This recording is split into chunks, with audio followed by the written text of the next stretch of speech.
자, 정상적인 부모라면 이제 부모 입장에 계신 분들도 그렇고 이제 자녀 입장에서도 잘 새겨 들으세요. 정상적인 부모라면 참고로 우리 공동체에 있는 부모님들은 다 정상적이라고 믿습니다. 대답을 안 하시지? 정상적인 줄로 믿습니다. 아멘. 정상적인 부모라면 당연히 자녀를 사랑합니다. 아멘. 아멘이죠. 비록 자녀가 좀 실수를 하고 또 부모 마음을 아프게 해도 그래도 여전히 자녀를 사랑합니다. 맞죠? 어째 대답이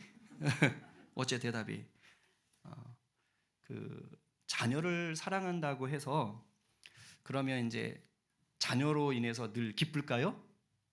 비밀이 풀린 거예요. 자녀를 내가 사랑하는 게 맞나? 맞아요. 내 자녀로 인해서 항상 기쁘지는 않지요. 막 격하게 고개를 막 끄덕 계시는 우리 부모님도 계신데, 여러분 자녀를 사랑하는 것과 자녀로 인해 기뻐하는 건 좀 다른 영역입니다. 그러니까 사실 사랑이 좀 더 큰 영역이죠. 근데 자녀를 사랑하지만 때로는 자녀 때문에 슬플 수도 있고요. 자녀 때문에 막 화가 날 수도 있고요. 자녀 때문에 우라통이 터지고 답답할 때도 있습니다. 자녀가 갑자기 큰 병에 걸렸거나 지난번 그 사고처럼 생각지도 못한 불의의 사고를 당하면 부모 마음은 무너지죠. 그죠? 엄청 슬프죠. 또 반대로 내 사랑하는 자녀가 이 부모인 나를 너무 우습게 봐. 띄엄띄엄 봐.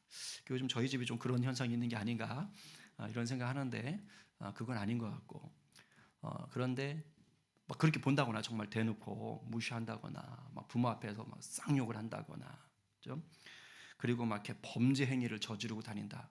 그런 부모 입장에서 자녀 때문에 기쁘진 않죠.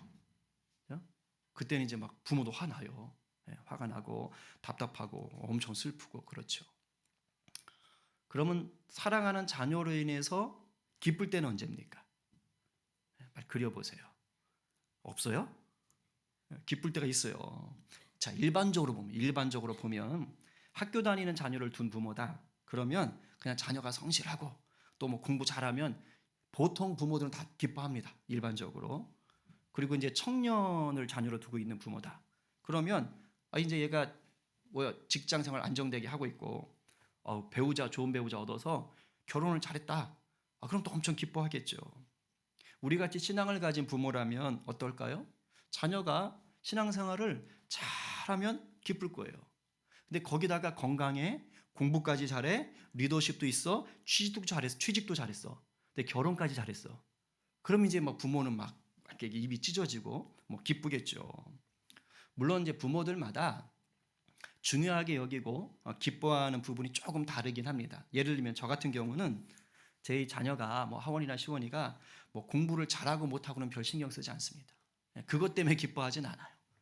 저는 오히려 저희 자녀들이 정말 최선을 다하고 그리고 정말 이렇게 죽게 하듯 하는 모습 그런 걸 볼 때가 훨씬 기쁩니다.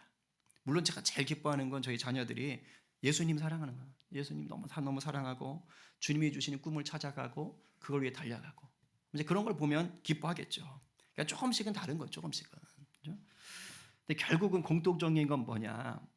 부모가 자녀로 인해 기뻐하는 것은요. 겉으로 드러나는 현상이 어쨌든 간에 부모의 마음을 잘 헤아려주고 순종할 때 그때 기뻐요.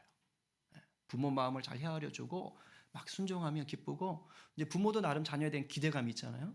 근데 자녀가 그런 기대감들을 막 잘 충족시켜줘요. 그래서 좋은 열매들을 맺는다. 그러면 부모는요 기쁩니다. 그리고 모든 부모는 자녀를 사랑하고 그리고 자녀로 인해서 항상 기쁘기를 원하죠.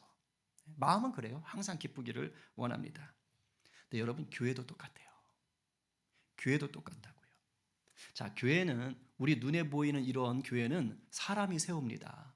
사람이 세워요. 그러나 영적인 눈으로 보면 이 땅에 있는 모든 교회는 누가 세우지요? 주님이 세우신 것입니다. 마태복음 16장 18절에서 읽어봐요. 시작.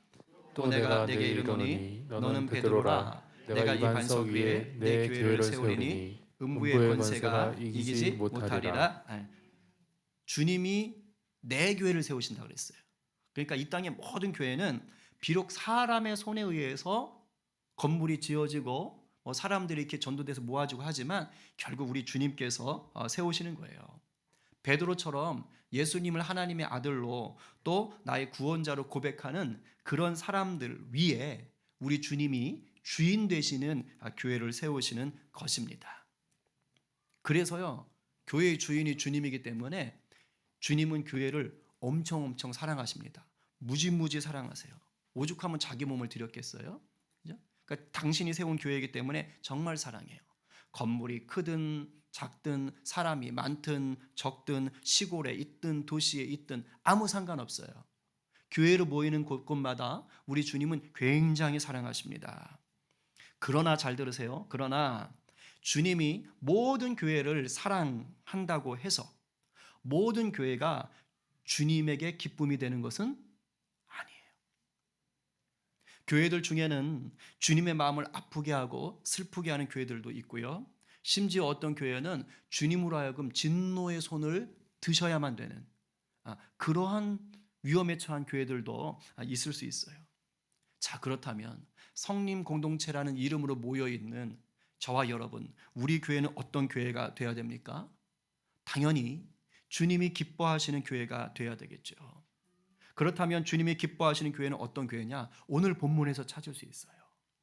오늘 말씀을 통해서 우리가 주님이 기뻐하시는 교회인지를 좀 돌아봤으면 좋겠어요. 그리고 혹시 뭔가 우리가 좀 부족한 게 있는 것 같아. 그러면 오늘 주님이 기뻐하시는 교회가 되기 위하여 한 걸음 더 도전하게 되는 저와 여러분 되기를 간절히 축복합니다. 여러분, 주님이 기뻐하시는 교회가 되는 것이요, 교회의 가장 큰 기쁨입니다. 아멘이세요? 교회가 가장 큰 기쁨은 다른 게 아니에요. 건물 멋지게 짓고 그런 게 아니에요. 교회의 가장 큰 기쁨은 주님이 기뻐하시는 교회가 되는 거라고요. 이걸 놓치시면 안 돼요. 그리고 주님이 기뻐하시는 교회가 되는 것이 성도인 우리가 진실로 행복하게 사는 길인 줄 믿으시기 바랍니다. 아멘입니다. 아멘입니다. 자, 이제 말씀으로 좀 들어가 봐요. 지난번에도 말씀드렸는데 스데반이 순교한 이후에 예루살렘에 뭐가 왔어요? 핍박, 박해. 그래서 어떻게 됐습니까? 예루살렘에 있던 초대교회 성도들이 12사도만 남기고 다 흩어졌다 그랬죠. 이제 이건 알고 계셔야 돼요.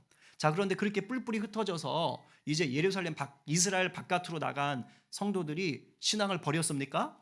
아니요, 버리지 않았다 그랬어요.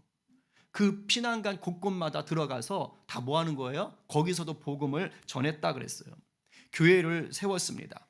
근데 그 중에 특별히 눈여겨봐야 될 교회가 어디냐? 안디옥 교회입니다. 안디옥. 그죠? 안디옥 교회. 이 안디옥 교회는 주님이 기뻐하시는 교회의 모습을 잘 보여주고 있어요.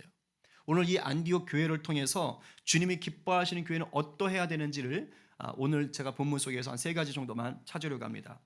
첫 번째는요, 주님이 기뻐하시는 교회는 막힌 담이 없어야 합니다. 뭐가 없어야 되고요? 막힌 담이 없어야 돼요. 여러분 그거 아세요? 사람이 모이는 곳은 그 어디가 됐든지요, 구별하고 차별하려는 그런 나쁜 심보가 있어요. 서준이 안녕. 영화배우 같아, 영화배우. 얼마나 잘나나 몰라. 괜찮아. 아유, 잘생겼다니까 우는 거 봐. 사람이 모이는 곳은요, 어디나 구별하고 차별하려고 하는 아주 나쁜 심보가 있는데, 이게 만나면 뭐예요? 나이부터 묻잖아요. 민증 까봐 이거 하잖아요. 일단 위아래인지 빨리 밝혀야 돼요. 이게 중요해요. 우리는 몇 년생이냐고. 그래서 네가 윈지 내가 윈지를 빨리 밝혀야 돼요. 그죠? 그리고 고향이 어딘지 물어봐요. 그 다음에 학교 어디 나왔는지도 물어보고, 그죠? 사는 동네 물어봐요. 압구정인지 아니면 저기 오포인지 이런 거 막 또 알아보려고 그래. 아파트 사냐, 빌라 사냐, 몇 평이냐, 직업이 뭐냐, 그죠? 좋아하는 정당은 어디냐, 좌파냐, 우파냐, 진보냐, 보수냐, 별의별 거 다 물어봐. 그죠? 그냥 궁금해서 물어볼 수도 있어요. 그러나 많은 경우 이러한 정보를 가지고 뭐 하느냐, 저 사람이 나랑 어울릴 만한지 아니면 조금 불편한지를 탐색하는 겁니다. 그러니까 초장부터 우리는 어떻게든지 뭔가를 구별하고 차별할 거리를 은연중에 만들어가는 거예요. 그래서 나랑 잘 어울릴 사람들을 찾는 거예요. 그리고 나랑 불편한 사람들은 적당히 거리 두고 있는 거예요. 담 쌓고 있는 거예요. 교회도 예외가 아니라 이 말입니다. 교회도 사람 모이는 곳이잖아요. 그러나 잘 들으십시오. 교회가 세상과 똑같으면 주님을 기쁘시게 할 수가 없습니다. 사람이 모이는 곳이기는 해도 교회는 세상과는 좀 다른 맛이 있어야 돼요. 그 중에 하나가 뭐냐? 주님 안에서 누리는 평등입니다. 앞에 말을 잘 들으셔야 돼요. 주님 안에서 누리는 평등이에요. 이 말은 뭐냐? 모두를 다 똑같이 만드는 획일성이 아니라고요. 그건 사회주의 공산주의 같은 개념이고, 제가 말하는 평등은 주 안에서요. 뭐야? 서로의 다양성을 다 존중할 수 있지만 사랑으로 어우러지는 것입니다. 사랑으로. 즉 다른 말로 말하면 화목한 거예요. 화평한 것입니다. 막힌 담을 허신 예수 그리스도의 십자가 안에서 하나가 되는 것이 있어야 그게 교회인 거예요. 그래서 교회는 남녀노소 빈부 귀천 상관없이요, 예수 안에서 서로가 어깨동무할 수 있는 그러한 한 가족이 되어야 합니다. 할렐루야. 안디옥 교회는요 이러한 본을 보여줬다 이 말입니다. 예루살렘 교회는 이기 쉽지 않았어요. 그래서 초대교회 때 문제가 생겨서 7집사 세웠잖아요. 헬라파 과부들이 구제해서 자꾸 빠졌잖아요. 이런저런 문제가 있어요. 여러 가지가 있다고요. 이스라엘 본토 사람일수록 이방인에 대한 차별이 굉장히 심했습니다. 이방인을 뭐 취급했다고요? 개 취급했어요. 예수를 믿었어요. 믿긴 믿었는데 이게 쉽지 않아요. 왜? 몇 천 년 동안 문화로 내려온 거예요. 전통으로 내려온 거예요. 우리는 선민이고 이방인들은 다 개야. 그리고 음식도 우린 지켜야 될 게 있어. 우리는 할례를 받아야 되는데 저것들은 할례를 안 받았어? 뭐 이런 것들 때문에 굉장한 프라이드, 그다음 이방인을 향해선 굉장한 모멸적인 경멸적인 이런 것들이 몸에 배어 있는 거예요. 몇 천 년 동안. 그러니 내가 예수를 믿었지만 하루아침에 이게 안 벗어지는 거예요. 남아있는 거예요, 의식 속에. 그런데 안디옥 교회는 달랐다 이 말입니다. 왜냐? 일단 지리적으로요 이스라엘 안에 없어요. 안디옥은 해외입니다. 이스라엘과 다른 나라예요. 이방인들의 땅인 거예요. 이방인들의 땅. 외국이에요. 외국, 쉽게 말하면. 그리고 안디옥으로 피난 온 사람들 중에 대부분 이제 이스라엘 본토 사람들도 있었어요. 박해를 피해서 온 사람들 중에. 그러니까 그 사람들은 성경에 보니까 유대인들에게만 복음을 전한 걸로 나옵니다. 그러니까 유대인들에게만 복음을 전했다라는 이 말이 뭐냐면 이방인을 힘들어하니까 그냥 유대인들만 찾아간 거예요. 누가? 본토 출신들이. 그런데 이스라엘 본토 출신이 아닌 성도들도 안디옥으로 피난한 자들 중에 있었단 이 말입니다. 안디옥에서 복음을 전하던 사람들 중에 구브로와 구레네 출신의 유대인들이 있었어요. 그 중에 구브로와 구레네 몇 사람이 안디옥에 이르러 헬라인에게도 말하여 주 예수를 전파하니. 자, 구브로는 지중해에 있는 섬나라입니다. 그리고 구레네는 북아프리카에 있는 도시예요. 이스라엘이 아니죠. 그래서 여기에서 태어나고 자란 유대인들이 있는 거예요. 옛날에 이스라엘이 망할 때 막 흩어졌잖아요. 포로로 하고 막 흩어졌어요. 그래서 해외에 가서 사는 사람들인 것입니다.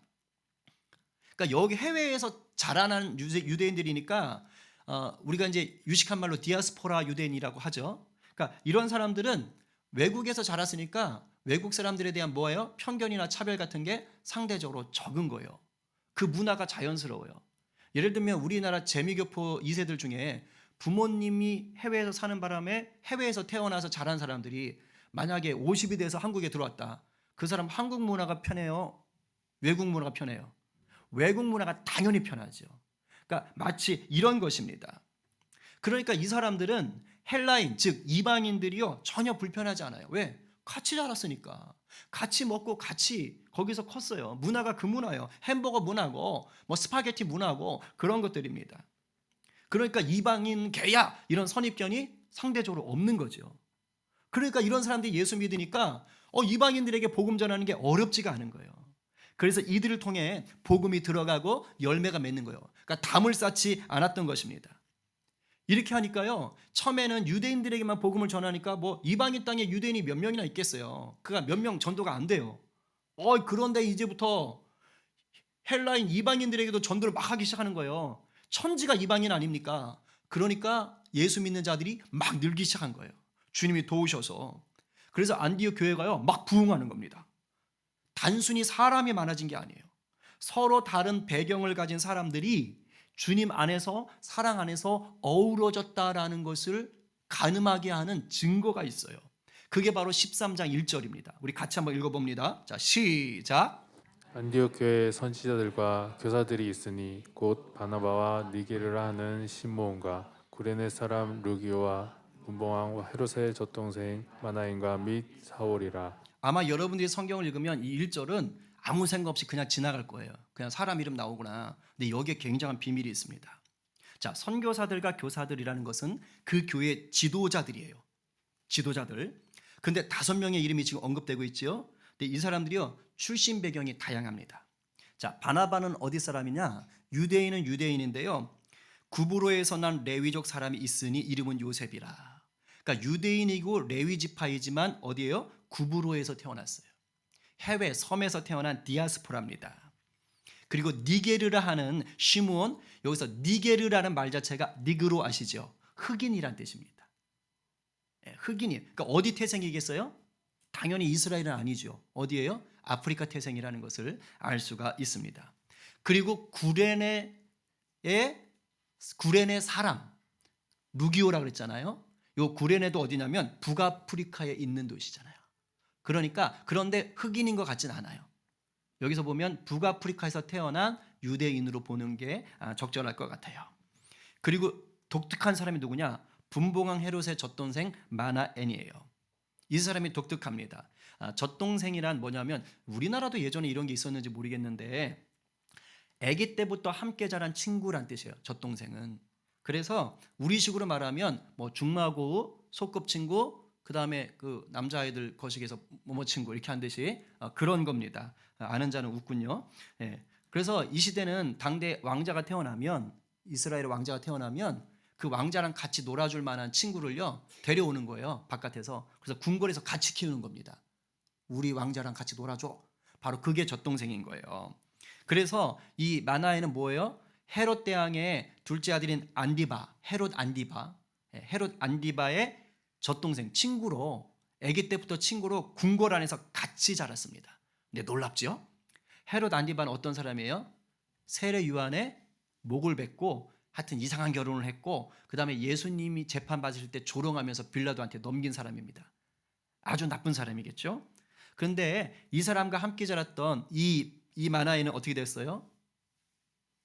교회의 지도자가 됐어요. 하나님의 놀라운 은혜입니다. 사실 이 사람은 왕궁에서 자랐기 때문에 권력의 맛을 알고요, 권력의 중심에 있는 자예요. 얼마든지 이쪽에 붙을 수 있었는데 예수께 붙은 놀라운 사람인 거예요. 그리고 마지막에 사울 나와요. 우리가 아는 사도 바울입니다. 이 사도 바울 역시 이스라엘 본토 출신이 아닙니다. 다소 땅에서 태어난 유대인이에요. 디아스포라예요. 근데 결정적으로 사울의 전력이 뭡니까? 예수를 싫어했던 자예요. 예수 믿는 자들을 죽이려고 이를 갈면서 그들을 잡아들이던 아주 나쁜 사람이었어요. 그런데 이런 자가 지금 안디옥 교회의 지도자가 된 거예요. 여러분, 권력의 중심에 있던 이스라엘의 본토인 마나엔, 외국에서 태어난 유대인, 흑인, 예수 믿던 자들을 핍박하던 골수 유대인, 거기다가 바나바와 사울은요 안디옥 교회 개척 멤버도 아니에요. 쉽게 말하면 바깥에서 들어온 굴러온 돌이에요. 굴러온 돌. 이렇게 5명이 교회의 리더라고요. 상식적으로 어울리기 쉽지 않고요, 섞이기 어려운 사람들이에요. 그런 사람들이 그냥 일반 성도가 아니고 교회 리더십이 됐다고요. 이 말은 뭐예요? 완전히 예수 안에서 연합된 공동체다. 그리스도의 사랑 안에 온전히 녹아진 공동체다. 막힌 담이 없다, 이 말입니다. 이것이 바로 진정 주님이 기뻐하시는 교회인 거예요. 갈라디아서 3장 28절 같이 말씀 받겠습니다. 자, 시작. 너희는 유대인이나 헬라인이나 종이나 자유인이나 남자나 여자나 다 그리스도 예수 안에서 하나이니라. 할렐루야. 굉장히 중요한 거예요, 여러분. 우리 교회가 이와 같기를 소망합니다. 오늘날 우리가 조선시대처럼 봉건제는 아니에요. 계급 있는 사회 아니에요. 그런데도 불구하고 지금 교회가요 문턱이 너무 높아요. 교회가 중산층들의 있는 자들의 교회라는 얘기를 너무너무 많이 듣습니다. 언제부터 교회가 이렇게 문턱이 높아졌지요? 교회는 문턱이 있으면 안 되는 거예요. 혹시 우리 안에 막힌 담을 쌓고 있는 것들이 있다면 오늘 정말 철저히 회개해야 됩니다. 무엇보다 구원의 열정을 가지고 우리가 열심히 전도할 때요, 사람 가리시면 안 돼요. 이방인이네 뭐 유대인이네 그런 가리지 말아야 돼요. 누구에게든지 나가서 증거하는 그런 교회가 되기를 정말 소망합니다. 또한 우리 성린 공동체 안에 속한 성도들 안에요, 담이 없으면 좋겠어요. 제가 보니까 아직 좀 있어. 예수 안에서 다 허물어 버리십시오. 교회는 세상적인 기준들과 차별들이요, 이거 예수 그리스도의 보혈로 다 덮여버린 바 되었습니다. 아멘? 아멘이에요. 교회는 예수 보혈 안에서 하나인 것입니다. 교회는요 절대 1급수가 아니에요. 교회요 1급수 깨끗한 물 아니에요. 그러나 1급수보다 좋은 예수 보혈의 핏물입니다. 그래서 그 안에서 모든 차별과 모든 분열과 모든 분란들이 다 녹아지고 사라져 버리는 것입니다. 이 놀라운 복이 날마다 누려지고 더욱 확장되는, 그래서 주님이 더욱 기뻐하시는 우리 성린 공동체가 되기를 간절히 축복합니다. 아멘. 둘째는요, 주님이 기뻐하시는 교회는 정체성이 분명해야 돼요.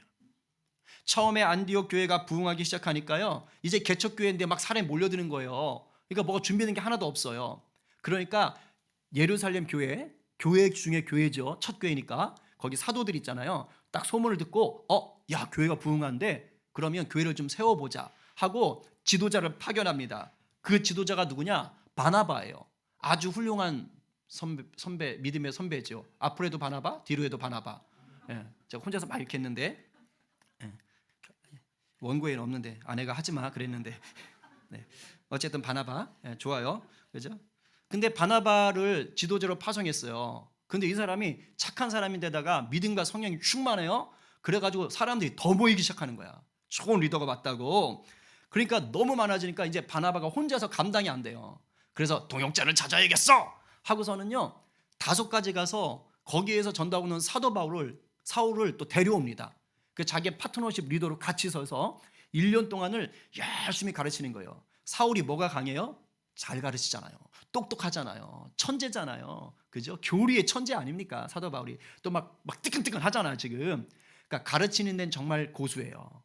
그러니까 그런 사울을 딱 데려와서 같이 1년 동안 열심히 가르쳤어요. 그랬더니 어떻게 됐느냐? 둘이 교회에 1년간 모여 있어 큰 무리를 가르쳤고. 그러니까 성도들이 무지막지하게 느는 겁니다. 또 좀 잘 가르쳐야지. 근데 뭘 가르쳤을까요? 뭘 가르쳤을까요? 이때는 삼위일체 교리 이런 거 없습니다. 당연히 심플한 걸 가르쳐요. 뭐냐? 하나님의 아들 예수 그리스도가 인간으로 이 땅에 오셨고 십자가 달려 죽으셨고 부활하셨다. 그런데 그 십자가 달려 죽으시고 부활한 예수를 나의 구주로 영접하면 하나님의 자녀가 된다. 영생을 얻는다. 그분이 진짜 Lord, 진짜 주인이시다. 왕이시다. 그리고 이렇게 구원받은 자는 이제 이 땅을 사는 동안 구별되어야 된다. 거룩해야 된다. 이렇게 살자. 이거 가르친 거예요. 이것을 1년 동안 사람들이, 거기 있는 교인들이, 무리들이, 안디옥 교회 무리들이, 성도들이 잘 배웠어요.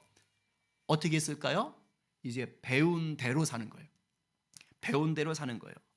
자, 배운 대로 사니까 표가 납니까 안 납니까? 당연히 표가 나죠.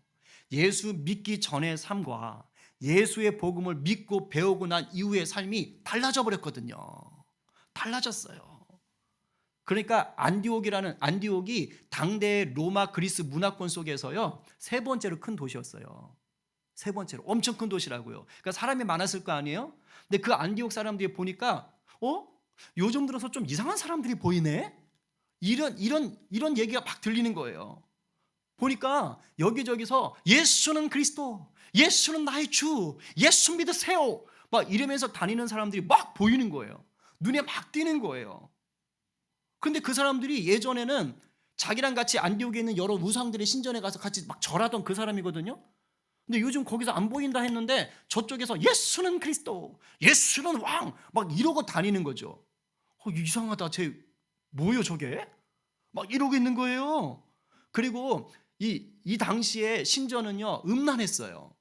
성적으로 음란했습니다. 그런데 성적으로 음란했던 친구였는데 이제 그런 장소에서 안 보여. 안 보이고 예수는 주, 예수는 그리스도. 그러면서 막 자기들끼리 다니면서 또 노래를 하고 다녀. 흥얼흥얼. 근데 가끔 가사가 들리는데 뭐 예수는 나의 주 찬양 찬양 주 날 구원했으니 어찌 잠잠하리 아싸 막 이러면서 막 다니는 거예요. 그 저놈들이 미쳤나? 뭐 저래? 유별나네. 그러면서 뭐 하는 거예요? 안디옥에 있는 사람들이 별명을 붙여준 거예요. 야, 저기 그리스도인이 온다. 야, 누가 나보고 예수 믿으래? 그리스도인인가 봐. 이런 식으로 얘기가 나오는 거예요. 야, 또 그리스도인이 노래하네? 야, 내가 어제 그리스도인이 하는 식당에 갔는데 진짜 맛있더라? 그리스도인, 그리스도인, 그리스도인. 이게 기독교 역사상 최초로 그리스도인이라는 말이 등장하는 것입니다. 읽어볼까요? 자, 11장 26절 시작. 제자들이 안디옥에서 비로소 그리스도인이라 일컬음을 받게 되었더라. 제자들이라 그랬죠. 그 앞에가 뭐예요? 배움을 받은 무리들인 거예요. 제자는 뭐예요? 배운 대로 하는 게 제자나요. 그러니까 배움을 받은 무리들이 그 배운 대로 살았더니 거기에 있는 수많은 안디옥에 있는 사람들이 그들을 보고 뭐라고 불렀다고요? 그리스도인. 그리스도인이라고 부르려면 이 많은 제자들이 누구를 드러내야 돼요? 그리스도를 드러내야 되는 거예요. 증산도를 아십니까? 이게 아니고 그리스도를 드러내는 거예요. 여기저기서 그리스도를 하도 드러냈더니 사람들이 그리스도를 드러내는 사람들이네 라고 얘기를 불러준 것입니다. 말에 있어서나 행동에 있어서 나는 그리스도의 사람입니다라는 게 분명했던 것이에요. 정체성이 분명했다고요. 우리들의 삶은 어떻습니까? 직장에서, 학교에서 여러분들이 들어가시는 뭐 인스타나 페이북 같은 SNS 상에서 사람들이 여러분을 그리스도인으로 알고 있나요? 그렇지 않다면 나를 통해 그리스도가 전혀 드러나지 않고 있다는 증거입니다. 우리가 영화 하나만 재미있는 거 보고 와도 여기저기 막 자랑합니다. 야, 봤냐? 야, 진짜 배우 멋있지 않냐? 그러면서 막 올리고 자랑하고 얘기해요. 음식 하나 맛있는 거 먹고 와봐요. 그냥 여기저기 올리고 막, 그죠? 어제 우리 딸도 막 저기 외출 가서 어디 맛있는 걸 먹은 모양인데 그걸 가족방에 올려놓고 엄마 아빠랑 오고 싶다. 돈은 엄마 아빠가 내라 이 말이겠죠. 하여튼 간에 막 그걸 올려요. 맛있게 생겼더라고요. 자신에게 선한 영향을 준 것, 좋은 영향을 준 것은요 무조건 자랑하는 법이에요. 가만히 못 있어요. 그렇다면 예수 믿는 것이 나에게 복이고 은혜라면, 그것이 기쁨인 게 맞다면 어떻게 나를 통해 예수 그리스도가 드러나지 않을 수 있죠? 정말 예수 믿는 게 나에게 기쁨이 되고 야, 나 잘 믿었어, 나 영생의 복이 있어 한다면 어떻게 예수가 나를 통해 드러나지 않을 수 있냐 이 말입니다. 예수가 드러나야 되는 것이 정상인 거죠. 우리 교회가 예수 믿는 정체성이 분명한 공동체가 되기를 간절히 소망합니다. 그러기 위해서는요 먼저 잘 배워야 돼요. 그리고 배운 것을 삶으로 실천하셔야 됩니다. 그러니 교회에 이렇게 모이시면 예배하는 것에, 기도하는 것에, 말씀 듣는 것에, 성도의 교제에 대해서 열심히 배우세요. 참여하시는 겁니다. 적극적으로 참여하시는 거예요. 그게 배우는 거예요. 그리고 삶의 자리로 돌아가셔서는 그 배운 것들을 실천하고 증거하며 사시기를 바랍니다. 세상과 똑같이 살면 그리스도인인 줄 아무도 몰라요. 세상과 달라야 합니다. 그리스도인답게 살아야 역사가 일어납니다. 로마서 12장 2절에 너희는 이 세대를 본받지 말고 오직 마음을 새롭게 함으로 변화를 받아 하나님의 선하시고 기뻐하시고 온전하신 뜻이 무엇인지 분별하도록 하라. 그렇게 살면 티가 나는 것입니다. 잘 배우고 힘써 실천하여서 삶의 자리에서 그리스도의 향기로 살아가는 우리 모두가 되기를 간절히 축복합니다. 그래서 주님이 기뻐하시는 교회, 주님이 기뻐하시는 성도로 우뚝 서게 되기를 정말로 간절히 소망합니다. 마지막 세 번째는요, 주님이 기뻐하시는 교회는 성령의 음성에 순종해야 하는 거예요. 제가 며칠 전에 제가 뭐 종이 신문은 안 보지만 인터넷으로 여러 신문사들의 기사들을 봅니다. 그런데 여러 신문사들의 기사들 중에 손흥민 선수에 대한 이야기가 공통적으로 막 뜨더라고요. 뭔가 봤더니 손흥민 선수가 경기를 하다가 상대 선수하고 딱 부딪혔는데 얼굴에 골절이 됐대요. 그래서 수술을 해야 된다 이 얘기입니다. 근데 난리가 난 거예요. 왜냐? 올림픽 월드컵 예선이 며칠 안 남았다 그러더라고요. 며칠 안 남았대요. 지금 우리나라 월드컵 경기가. 그래서 손흥민 선수가 수술을 하면 이제 참석을 못할 거 아니냐. 그러니 우리 망했다. 우리 지는 거 아니냐. 이런 걱정이 어린 기사들인 거예요. 이게 이제 막 올라와 있는 거예요. 여러 신문에. 왜 그래요? 손흥민 선수가 어떤 선수예요? 우리나라 축구 국가대표팀의 기둥 같은 존재잖아요. 뭐 제일 잘하잖아요. 그죠? 이런 선수가 빠지면 당연히 어떻게 돼요? 힘들죠. 우리가 경기하기가. 그러니까 그 걱정이 되는 거예요. 똑같습니다, 여러분. 어느 공동체나 어느 조직이나 기둥 같은 사람은 있어요. 아주 중요한 역할을 감당하는 귀한 사람들이 있다고요. 이런 사람이 없어지잖아요. 그러면 당장이라도 그 공동체나 그 회사나 그 가게가 망할 것처럼 느껴집니다. 왜? 너무 중요하니까. 너무 기둥 같으니까. 그 사람 빠지면 막 흔들흔들 이거 쫄딱 망하는 거 아니야? 이런 생각이 들어요. 안디옥 교회에 이런 위기가 닥친 거예요. 지금 바나바와 사울의 헌신 덕분에 교회가요 지금 엄청나게 부흥하고 있는 거예요. 막 수많은 무리들이 바나바와 사울의 그 복음을 배우고 성장하고 있는 거예요. 그래서 야, 주님 믿는 게 이렇게 좋다니, 야, 역시 바나바 너무너무 좋으신 분이야. 너무 위로가 넘쳐. 야, 사울 정말 말씀을 어쩜 저렇게 잘 전하지? 야, 대단해. 막 그래서 나 예수 믿는 게 너무 좋아 이러고 있었단 말입니다. 근데 어느 날 조금 전에 말했던 그 5명의 리더십이 금식하며 기도하고 있는데요, 성령이 말을 해버리셨네. 이렇게 말했어요. 주를 섬겨 금식할 때 성령이 이르시되 내가 불러 시키는 일을 위하여 바나바와 사울을 따로 세우라 하시니. 이게 뭔 말이냐면 이제 바나바와 사울을 리더십에서 빼서 선교사로 파송하라 이 말입니다. 이 말이에요. 저는요 이걸 딱 읽으면서 5명 모두 깜짝 놀랐겠다. 깜짝 놀랐겠다. 바나바와 사울은요 안디옥 교회 기둥이에요. 기둥. 양대 기둥. 가장 큰 영향력을 끼치던 두 사람입니다. 세상적인 기준으로 보면 이 사람 둘 빠지면 무너질 것 같은 거예요. 아마 그 나머지 3사람으로서 성령님 너무하시네, 차라리 기도하지 말 걸 그랬나? 막 이런 생각했을 것 같아요. 우리 식으로 생각하면 이런 거예요. 삼성이나 LG, 뭐 애플이나 테슬라에 그 막 지금 한참 엄청 회사를 키우고 있는 그 회장과 부회장을 아프리카 오지나 아마존 밀림에 가서 회사 세워라 이렇게 하는 거하고 똑같은 겁니다. 말이 안 되는 거예요. 지금 바나바와 사울을 따로 세워서 선교사로 파송을 하라고요.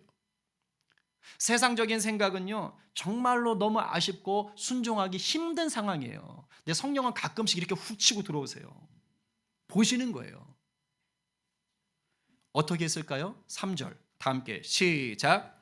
예, 금식하며 기도하고 두 사람에게 안수하여 보내니라. 우왕좌왕하지 않았어요. 어쩌지 초조해하지 않았어요. 성령이 말씀하셨을 때 기도합시다. 다시 또 금식하고 기도하고요. 아멘.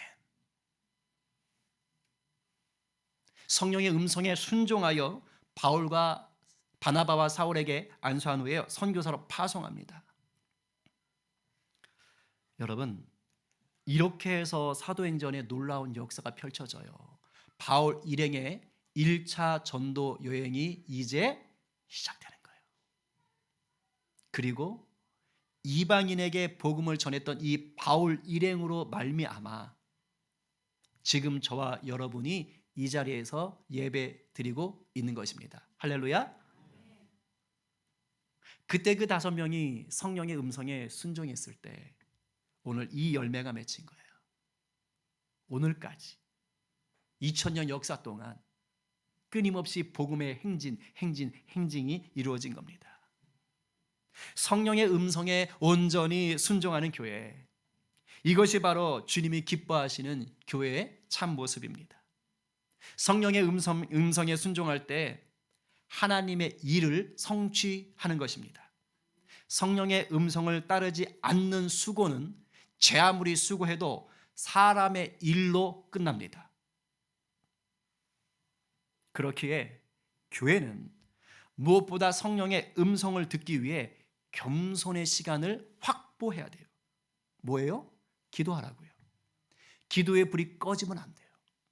이 리더 5명은 기도하는 가운데, 금식하는 가운데, 예배하는 가운데 성령의 음성을 들었습니다. 기도하지 않는 교회, 기도하지 않는 성도는 절대로 성령의 음성 못 듣습니다. 아무리 성경을 잘 알고 재주가 좋고 봉사를 열심히 해도 기도하지 않으면 사람의 일을 할 뿐입니다. 명심하세요. 기도하지 않으면 자기 만족, 자기 욕심, 자기 판단 따라서 살아가게 됩니다.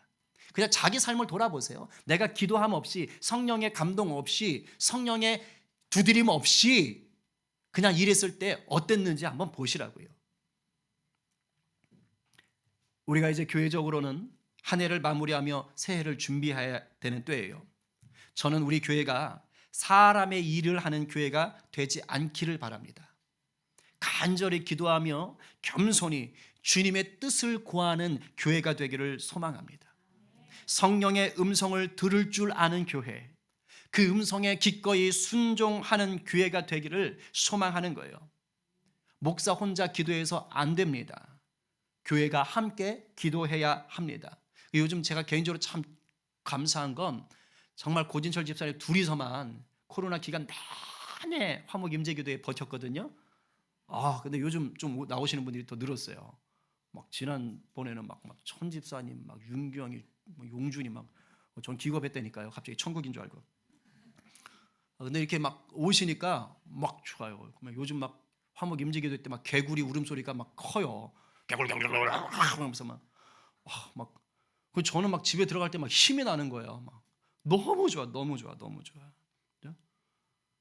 지금 어떤 의미로 했는지 아시겠죠? 아니 물론 근데 뭐 이렇게 삶의 자리가 너무 여의치 못해서 못 오실 수도 있죠. 근데 그랬으면 좋겠어요. 내가 기회만 난다면 가서 기도하고 싶다. 그리고 기회가 난다면 가서 기도하리라. 그러니까 기도 안 하는 것, 기도하는 자리에 안 오는 걸 당연시 여기는 성도는 되지 말자 이 말입니다. 그리고 뭐 제가 알기로는 자기 집에 기도룸, 그죠? 기도실을 만드신 분들도 있다고 제가 알고 있어요. 기도하시면 됩니다. 기도실을 장식으로 만들지 마십시오. 기도하는 방으로 만드시고, 그리고 할 수 있는 한 함께 기도하는 자리를 확보하십시오. 그때 또 시너지가 일어나는 거예요. 역사가 일어나는 것입니다. 바라기는 우리 모든 성도들이 성령의 음성을 듣고 순종하는 기도의 용사가 되기를 간절히 축원합니다. 자, 이제 정리합니다. 주님이 기뻐하시는 교회는 곧 주님의 뜻을 알고 그 뜻에 순종하는 교회입니다. 교회를 향한 주님의 뜻이 뭡니까? 십자가 사랑 안에 온전히 하나가 되어서 사나 죽으나 들어가나 나가나 예수의 사람, 예수의 향기로 사는 겁니다. 이런 교회는 자신의 생각이나 세상적인 기준을 우선하지 않습니다.